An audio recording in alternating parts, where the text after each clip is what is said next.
En nuestra presentación, la pandemia de COVID-19 en este 2020 ha sido realmente una preocupación para todo el mundo, para los organismos internacionales, también para la población. Quizás en algunos casos hay desinformación, pero hoy queremos ilustrarlos bien sobre la pandemia, sobre el tema, la evolución que ha tenido el virus y las mutaciones que se han dado en todo el mundo. Conversamos con la doctora María Antonieta Anunciato, presidenta de la Asociación Latinoamericana de Nanomedicina Clínica, muy citada este año por nosotros acá en Brújula Internacional, sobre todo por la información que es importante, el factor que pues queremos darles a ustedes en este caso y es nuestro trabajo. Bienvenida, doctora, feliz tarde. Bueno, gracias por la información, por la invitación. Y no solamente esto, quería mandarle un saludo al profesor Julio César Pineda, ¿no? Con mucho gusto él lo recibe. Ok. Bueno, mira. ¿Cuál fue la evolución del virus, el nacimiento, diríamos, el génesis de la COVID-19 durante el 2019 cuando fue, diríamos, descubierta? Luego en marzo se declara una pandemia en todo el mundo por parte de la OMS, algunos señalamientos de que hubo una respuesta tardía del principal organismo de salud en el mundo. Pero más allá de eso, ¿qué es lo que usted vio durante este 2020 desde su punto de vista y también su análisis como especialista en el tema y médico? Bueno, mira, es obvio, ¿no? Y a nivel en todos los medios nacionales e internacionales se sabe que el virus surge en Wuhan, ¿ok? En diciembre, cercano al 30 de diciembre del 2019, de una manera inesperada, donde vieron casos, mira, de una neumonía típica que no se sabía cuál era el agente causal. En vista de esto, bueno, se toman unas medidas que no fueron quizás muy mm, prestas, pues que no fueron más que todo unas medidas tardías. ¿Y qué pasa? Que se da cuenta, hay un doctor que nadie menciona, que es el doctor Liu. Este doctor Liu decía, bueno, aquí está pasando algo, hay mucha gente que está con síntomas. Para el 25 de diciembre, el doctor Liu dijo que habían 25.000 casos sintomáticos, los otros eran presintomáticos, y que si no se tomaban medidas draconianas, como que evitar conglomeraciones, cierre de escuelas, trabajos de oficina a distancia, iban a duplicarse los casos cada 6 días. Esto es muy importante, ¿no? De hecho, uno de los éxitos de China en, digamos, un poco disminuir los contagios fue las medidas draconianas que tomaron, ¿no? Y fueron unas medidas donde se guardó cuarentena estricta, incluso hasta cerraron la ciudad de Wuhan. Si mal no recuerdo, 60 días donde la gente estaba en cuarentena. Esto es muy importante, ¿no? Posteriormente a esto, en enero, si Y mal no... mientras eso ocurría, todavía, diríamos, en Occidente, en el mundo, estaba todo normal. Sí, porque no se sabía qué era lo que estaba pasando, qué era lo que, si era un virus que estaba contagiando hasta en enero, donde el 7 de enero comienzan a investigar y dicen que es un coronavirus, un nuevo coronavirus, ¿no? ¿Qué pasa con todo esto? Que el 31 de enero la Organización Mundial de la Salud declara lo que le dice una emergencia internacional. Para esta época habían 8.000 casos y 18 países afectados. Imagínate tú, para el 31 de enero. ¿Y con qué fin declaran esa emergencia internacional? Precisamente tomando todas las previsiones para que no se propagara al resto del mundo y sobre todo a países que tienen, como es Latinoamérica, sistemas sanitarios débiles, poco robustos, ¿no? ¿Qué pasa? El 26 de febrero llega el primer caso a América Latina por Brasil, ¿ok? Y no es sino cuando el 28 de febrero, cuando la Organización Mundial de la Salud declara lo que es alerta máxima. ¿Para qué la Organización Mundial de la Salud declara esta alerta máxima, no? La declara para que los países que tienen un sistema sanitario poco robusto o en vías de desarrollo tomen todas las medidas, ¿verdad? Y bueno, mientras tanto estaban dando recomendaciones para cortar la cadena de transmisión. Y cuando hablamos de cortar de la cadena de transmisión, eso es un trabajo que se hace en equipo, y eso lo quiero recordar, porque una parte le toca a los organismos de salud, lo que es y la otra parte a la población con las recomendaciones que se le dan. Entonces, fíjate, tú puedes cortar la cadena de transmisión cuando no había fármacos, no había vacunas todavía, estaban en curso de investigaciones.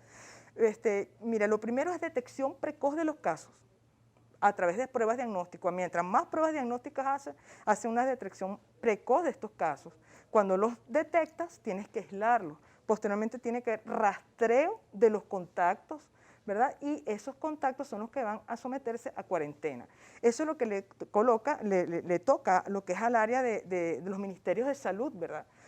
Y la otra parte le toca a la población. Esto es muy importante. ¿Qué tiene que hacer la población? Lavado de manos frecuente, evitar conglomeraciones y uso de tapaboca. Yo diría que tapaboca y nariz. Es Porque fundamental. la gente, es fundamental. La gente anda con el tapaboca en el cuello o en la frente, o anda con el tapaboca debajo de la nariz. No, es tapar nariz y boca. Esto es muy importante. Y el distanciamiento social. Pero todo ese protocolo también era de alguna forma desconocido para los gobiernos, ¿no? Quizás se tomaron con relajo la advertencia primero pequeña de la OMS en cuanto a este virus que estaba ya acechando a China y que podría poner en peligro a todo el mundo, ¿no? Lo que pasa es que, mira, ellos tienen que dar unas recomendaciones y el problema es la flexibilización. ¿Qué pasó? Fíjate tú, cuando llega a Brasil, que tiene el mayor número de casos en América Latina, más de 6 millones de casos. Bueno, sin incluir las Américas, sabemos que el mayor número de casos está en Estados Unidos, con más de 14 millones de casos. Pero fíjate tú, vamos a irnos a la parte de América Latina. Primero, cuando llega a América Latina no sabíamos cómo se iba a comportar el virus, ¿no? Porque no sabíamos qué comportamiento iba a tener un coronavirus en los países tropicales. Hablaban del tema de la temperatura, ¿ok? Pero fíjate tú que la diseminación fue, bueno, atroz. Así que la temperatura generalmente pudiera disminuir la propagación, pero en este caso no vimos que disminuyó la propagación. Ahí vemos todos los casos que hay en las Américas, ¿no? ¿Qué pasa en Brasil? Fíjate tú, en Brasil se relajaron las medidas. Comenzó bien y terminó mal. ¿Por qué se relajaron las medidas? Porque de repente ocurre la flexibilización y la gente comenzó a viajar lo que era carnavales y lo que es Semana Santa, que se unió, y bueno, la movilización de personas, ¿ok? Eso hizo que haya un aumento del número de casos, lo mismo que en Perú. El otro problema es de Perú y Colombia. Fíjate tú, en Perú el problema es el siguiente, que la gente vive del día a día y tiene que salir a trabajar a diario. Y lo otro, que muchas familias no tienen refrigerador en su casa, viven en hacinamiento y tienen que salir todos los días a adquirir los alimentos. Son factores importantes que lamentablemente pues condicionaron el avance del virus y pues mucha gente hoy está contagiada por COVID-19 en estos países de América Latina que están en vías de desarrollo y que por supuesto la economía es prioridad en estas naciones. Hacemos una pausa, regreso, continuamos conversando con la doctora María Antonieta Nunziato, presidenta de la Sociedad Latinoamericana de Nanomedicina Clínica, la Asociación Latinoamericana de Nanomedicina Clínica. Hablamos sobre el COVID-19, la pandemia en este 2020, pero sobre todo vamos a dejar pendientes temas como la evolución que ha tenido, su relación con otros tipos del virus, porque es importante destacar que ya era un virus de alguna forma establecido, nombrado, pero tuvo una evolución importante que la hemos visto reflejada en estos 2020. Medidas que se relajan ante la disminución de casos en algunos países. Bueno, me está haciendo una pregunta bastante compleja, ¿no? Fíjate tú qué es lo que ha pasado en el tiempo y lo que está pasando ahorita en Italia y lo que está pasando en otros países cuando se relajan las medidas. Fíjate tú en Estados Unidos, en la misma Italia, en días pasados hubo solamente en París, en un día, 32.000 casos, ¿no? ¿Qué es lo que pasa? Mira, viene la vacuna, ¿verdad? Pero la vacuna no es la varita mágica, ¿ok? Porque la vacuna va a ser aplicada por grupos, por ejemplo, ahorita por grupos más vulnerables, como son las personas de edad, trabajadores de salud y personas con patologías crónicas.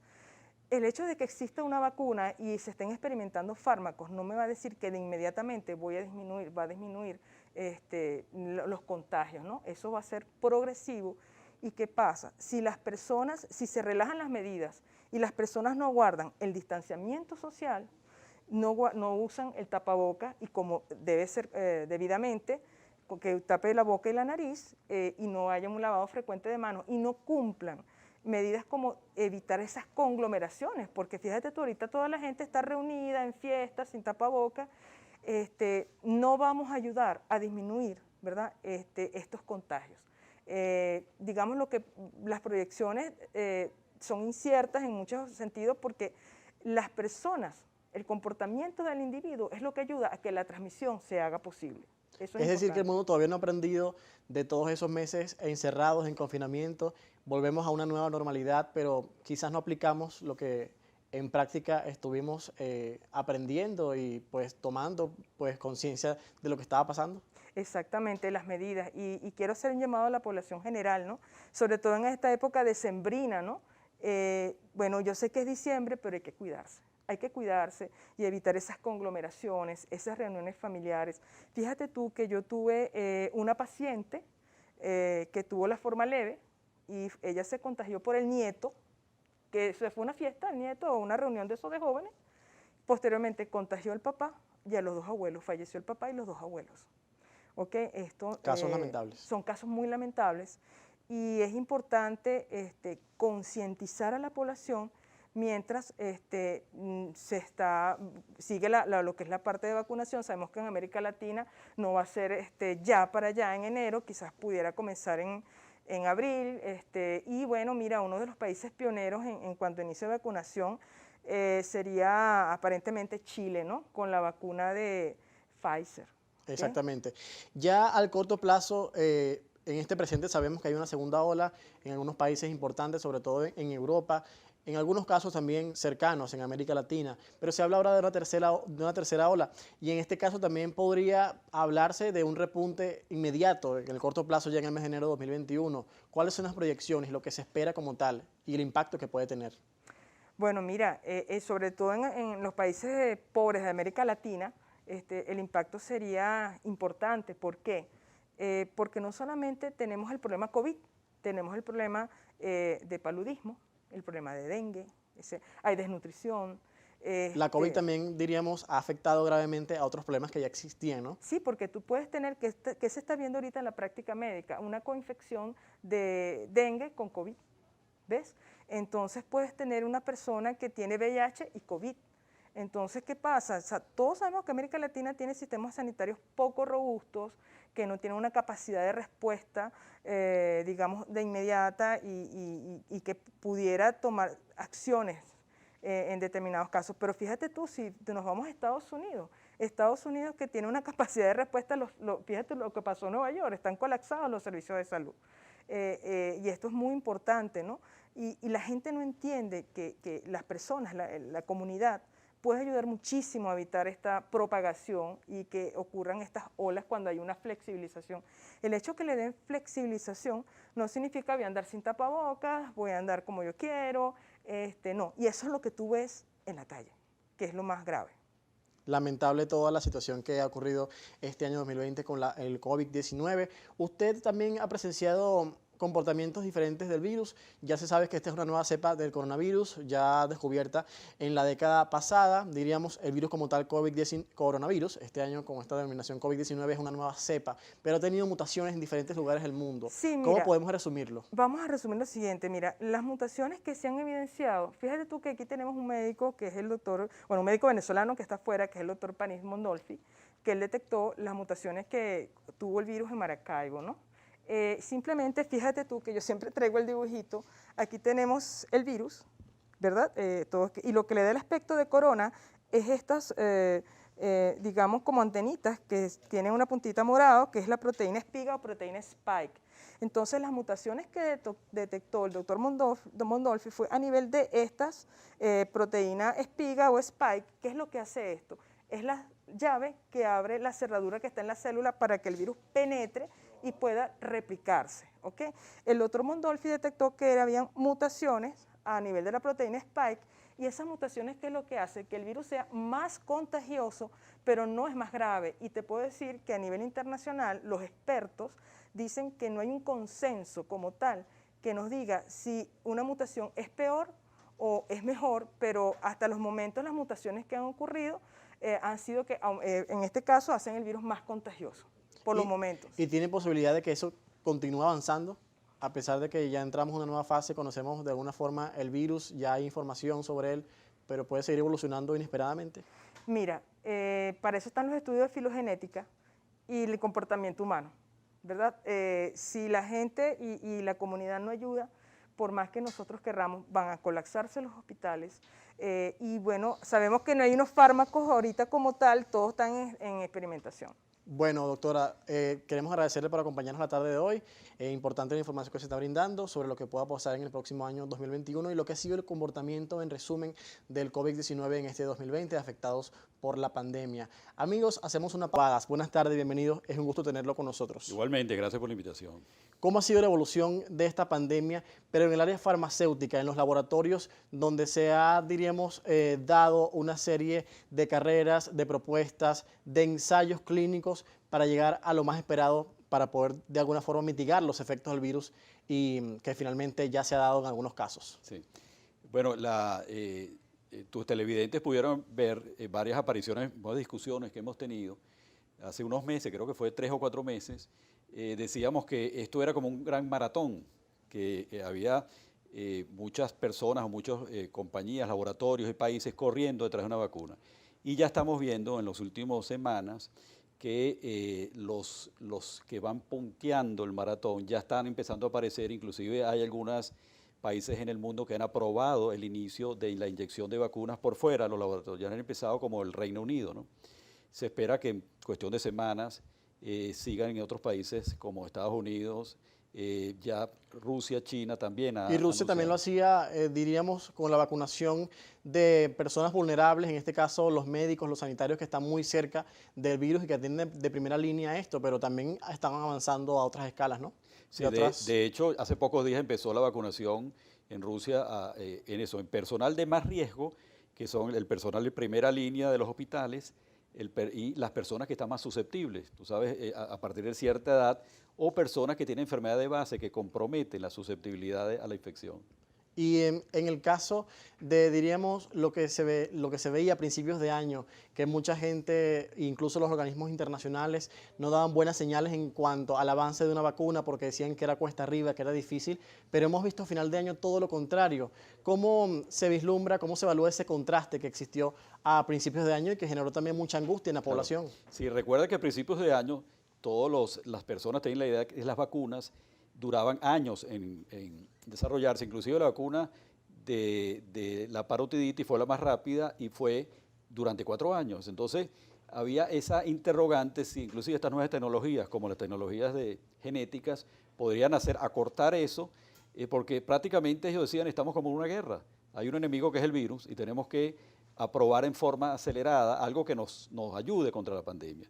Y fíjate que se dio, ¿no? Algunos que estaban susceptibles, algunos que no estaban seguros que eso se podría dar, pero ya estamos viendo que en menos de 10, 11 meses de empezar la pandemia ya tenemos vacunas que están siendo probadas en la población general. O sea, que esto ha sido, yo creo, la gran hazaña del mundo de la ciencia. Es un logro importante. Es un logro muy importante. Y esto va a servir para que próximas pandemias, no solo virales y otras cosas, utilicen estas tecnologías nuevas también para adaptarlas a su problema. Hablemos ahora de las que ya están en el mercado, incluso ya algunas aprobadas, otras en esa fase, diríamos, importante para poder llegar a la distribución que se espera para el próximo 2021. El caso de Pfizer, Reino Unido fue el país que aprobó en principio de mes, diríamos, que se aplicara a la población, a pesar de que Pfizer es un laboratorio estadounidense, pero fueron los británicos, diríamos, también afectados en Europa, los que dieron pie para que eso comenzara. También el caso de Estados Unidos, de Moderna, el laboratorio Moderna, que a pesar de que tenía en principio una vacuna, ahora son 2 las que ya tienen disponibles y diríamos que ya están avanzando. Sí. Pero así como otros, Johnson & Johnson, el laboratorio importante en Rusia, que también estuvo, diríamos, muchos lo dijeron como una competencia con el caso de Estados Unidos y su vacuna Sputnik V. Pero ¿cómo va el estatus de esas vacunas y cómo comenzó todo este abordaje importante que le dieron estos laboratorios y que en cooperación también con los gobiernos? Claro. Fíjate, vamos a separar las vacunas que podríamos llamar que vienen del laboratorio Pfizer-BioNTech. BioNTech es una alianza en Alemania de Pfizer, que es norteamericana. Después tenemos Moderna, que es del NIH, que es el Instituto Nacional de Salud, que es básicamente norteamericana. Y después tenemos la AstraZeneca. ¿Nos confirma que el trabajo está realizado o puede ser de alguna forma desechado también, no? Sí. Y China tiene 3 vacunas, una que está producida por una empresa del Estado y otras 2 vacunas que están producidas por empresas privadas. Ya la vacuna china se ha puesto más de 1 millón, en la prensa lo leemos, más de 1 millón de personas, o sea que estas vacunas rusa y china van a estar también casi a la misma vez, aunque se adelantaron un poco estas 3 occidentales, en enero, al mes de enero, febrero, van a empezar distribuirse por el mundo. La vacuna rusa sí tiene un plan de exportación mucho más claro, inclusive en nuestro país, en Venezuela, México, Brasil. En cambio, la vacuna china no está muy claro cómo se va. Acuérdate que ellos tienen 1.200, más de 1.000 millones de personas. No está claro si ellos van a exportar a los países con menos recursos. Esto está por verse en la próxima semana. Y eso por ahora es lo que se quiere, porque incluso la OMS, que también presenta una alianza importante, así como la ONU, están pidiendo que se genere de alguna forma este tipo de vacunas e ingreso a los países más pobres, porque hemos visto las propuestas y los ensayos clínicos, pero se están dando más en países ricos que incluso ya han pedido una suma importante de dosis. Vamos a hacer un corte, pero al regreso continuamos conversando con el doctor Santiago Bachi, médico infectólogo, también columnista importante y de opinión en el diario El Nacional. Al regreso de la pausa hablamos sobre las vacunas que ya están en fase importante de ensayos, ya las que están aprobadas y que es la buena noticia para el mundo. Hacemos alusión, pero también el tema que nos ocupa es la vacuna, que están siendo desarrolladas en este momento por importantes laboratorios en el mundo, también países, sobre todo ricos. Pero preocupa el tema de los países con menos recursos, con menos ingresos, los pobres y que también han sido duramente afectados por los efectos de la pandemia de COVID-19, lo que ha implicado que se, diríamos, restrinjan las poblaciones y sobre todo lamentablemente reciban efectos económicos, que es algo, una de las cosas y factores que preocupan en estos momentos al mundo, sobre todo por lo que va a ser el futuro del mundo, la sociedad, en este caso, post pandemia. Doctor, importante conocer y saber los procedimientos que se hacen o que cumplen los países para poder solicitar cientas y ciertas cantidades de dosis de las vacunas que se han producido y que se han propuesto en el mundo. ¿Cómo ellos acceden a esto y oficializan una petición formal? También por el tema de precios, que es importante, sí, y que condiciona de alguna forma el procedimiento. Sí. Mira, para que la gente confíe en las vacunas, pues sabes que la confianza de la gente es básica. Tú puedes tener una vacuna que es muy efectiva y segura y la gente no confía en ello, de manera de que no la quieran colocársela. Después de ser efectiva y segura, tienes que tener una logística de almacenamiento, de transporte. Y en eso ya estamos viendo que las vacunas se diferencian. Hay unas vacunas como las que se están aprobando, que son de RNA mensajero, como la Moderna y la de Pfizer-BioNTech, que necesitan unas temperaturas por debajo de lo que es un refrigerador normal que puedes tener en la casa. Inclusive la de Pfizer necesita menos 70, que es más frío que el Ártico, y la otra, que es Moderna, más o menos como menos 20 grados centígrados. Esos son refrigeradores que en el tercer mundo, o en países de menos recursos, no se tienen fácilmente. Entonces, una vez que más o menos se tiene cuáles son las vacunas que puedes distribuir, necesitamos una logística también de la OMS que garantice que los países con menos recursos puedan recibir por lo menos un porcentaje importante de esas personas susceptibles la vacuna.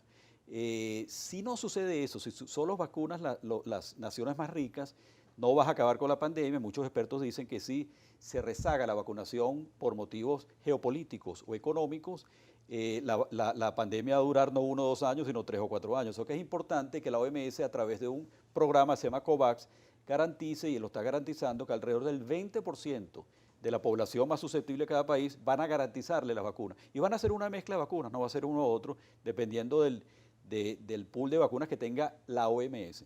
En ese sentido, el mundo con más recursos ha comprado el 90% o precomprado el 90% de las vacunas, alrededor de 7 billones de dosis. Inclusive se dice que Estados Unidos, si todas las vacunas que ha ordenado, que ha pedido, aparecen efectivas, va a tener para vacunar 2 a 3 veces su población. Inclusive Canadá dijo que, y acaba de comprar un lote mucho más grande de Moderna y de la de Pfizer, que lo que le va a sobrar lo va a distribuir en las naciones menos.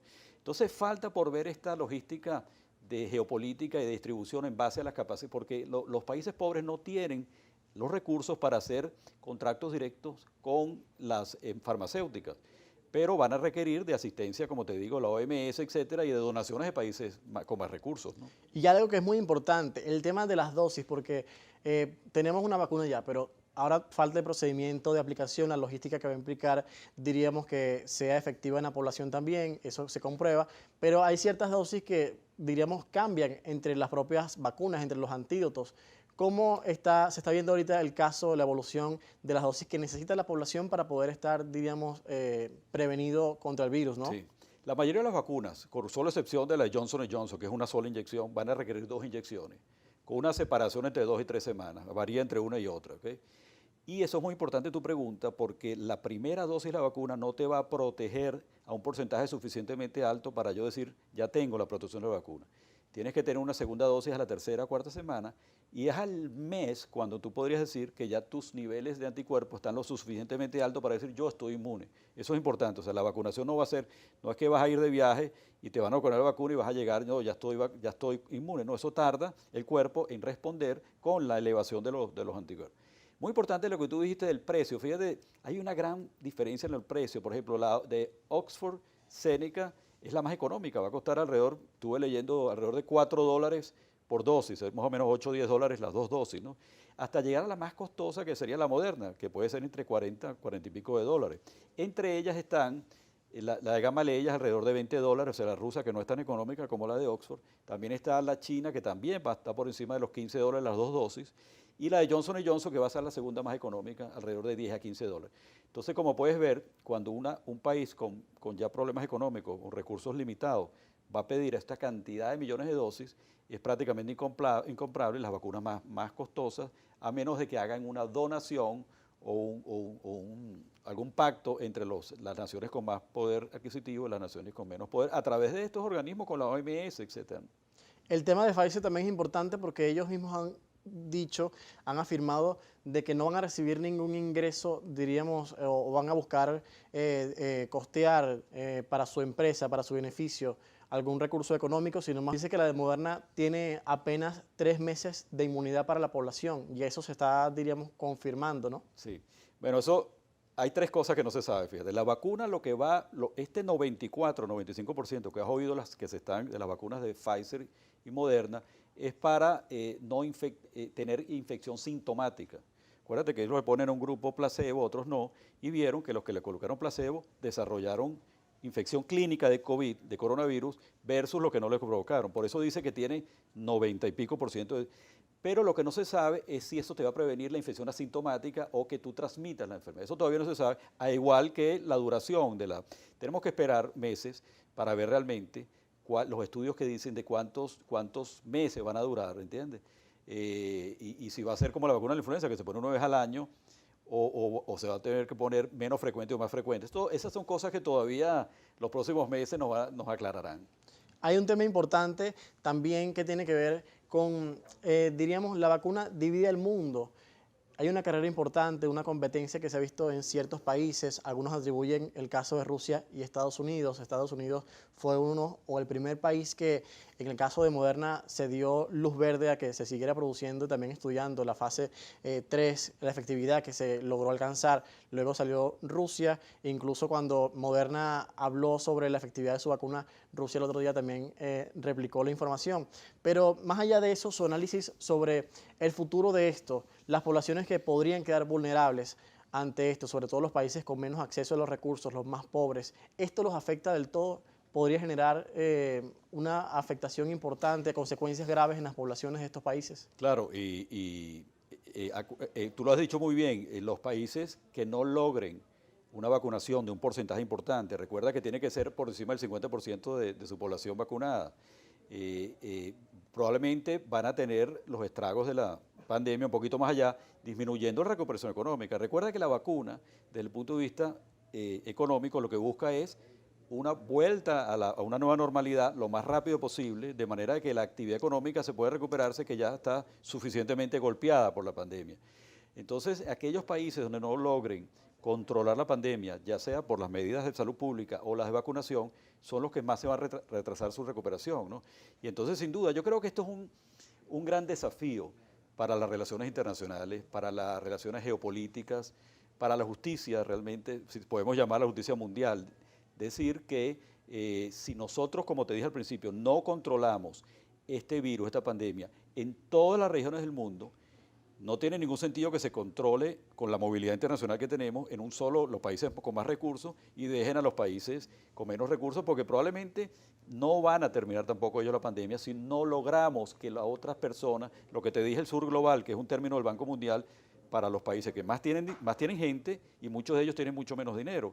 Entonces, eso es un gran desafío para los políticos internacionales y para las organizaciones internacionales. Lamentablemente ya se nos acaba el tiempo, quedan temas pendientes y aristas importantes también por responder, pero en pocas palabras, lo que se avisora para el 2021, hay estabilidad, seguimos de alguna forma afectados por el virus, pero ¿se puede esperar un mejor desafío, un mejor destino? Sí, el panorama es positivo porque la vacuna tú vas a ver que va a ir introduciéndose en todos los países gradualmente, pero no tan rápido, no es una cuestión de un par de meses, sino probablemente un semestre o el segundo semestre del año, que en algunos países se va a retrasar más que en otros, como te estábamos conversando, ¿no? Pero definitivamente esto va a ser un factor combinado, porque tenemos que seguir guardando la distancia, utilizando el tapaboca aún cuando empiece la gente a vacunarse, ¿no? Hasta que veamos que realmente el número de casos y la pandemia se va controlando para nosotros relajarnos en esas medidas de salud pública. Pero definitivamente es positivo todo este desarrollo de vacunas que estamos viendo. Ha sido un gusto conversar con usted la tarde de hoy. Estamos hablando en esta oportunidad con el doctor Santiago Bachi, médico infectólogo y también especialista en temas de, por supuesto, el virus, la pandemia COVID-19 que nos ha afectado en este año 2020. Por cierto, es columnista del diario El Nacional y El Universal.